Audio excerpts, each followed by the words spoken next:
የሚሰሩ እጆች ይላል።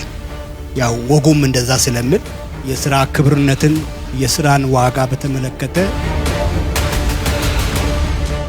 ምክንያቱም ጥበብ በባህላዊው መንገድ በዘመናዊው መንገድ አይምሮ ወቃሪ ከከባድ እንቅልፉ በቶሎ ለመንቃት ቆስቋሽ ይፈልጋል የሰው ልጅ እንደ እሳት።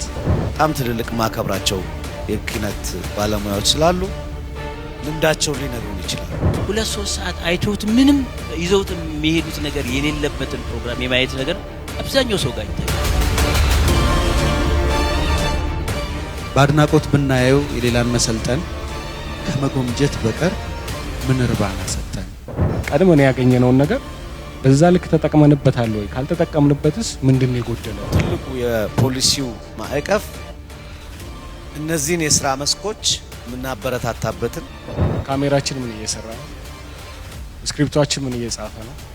ማይካችን ምን እየተናገረ ነው?